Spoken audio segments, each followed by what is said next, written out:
Ilustración, que habrás estudiado en historia, se popularizan los periódicos y con ellos pues empiezan a escribir los diferentes escritores en ellos. Se considera al padre del articulismo de opinión en España a Mariano José de Larra, que escribió los llamados artículos de costumbres, que son pues textos que narran momentos cotidianos de la vida, pero de la vida diaria de la sociedad del momento, pero a través de los cuales se puede sacar una conclusión o una moraleja. Él populariza estos artículos de costumbre y a partir de ahí hay muchísimos escritores en España que siguen esa senda, como Mariano de Cavia o como Leopoldo Alascarín o posteriormente Azorín. En España, a diferencia de en otros países donde los columnistas y articulistas son especialistas en un tema, por ejemplo un economista que habla de economía en una columna del periódico fija o un experto en política que analiza la situación política del momento en ese país, en España va a ser muy habitual, hasta la actualidad,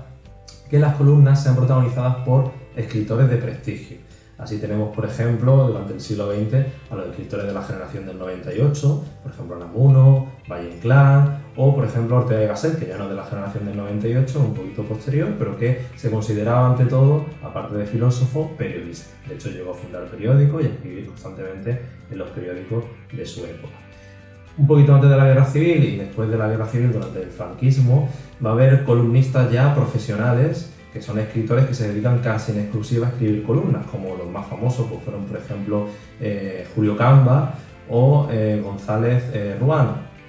Estos dos pues, fueron quizás los más famosos en la primera mitad del siglo XX, eran leídos, escribían de hecho incluso en varios periódicos. Por ejemplo, González Ruano escribía un artículo por la mañana y otro por la tarde, porque en aquella época también había periódicos que se publicaban por la tarde y eran famosísimos. De hecho, la gente compraba los periódicos para leerlos. En la segunda mitad del siglo XX destaca sobre todo Francisco Umbral y también Manuel Alcántara.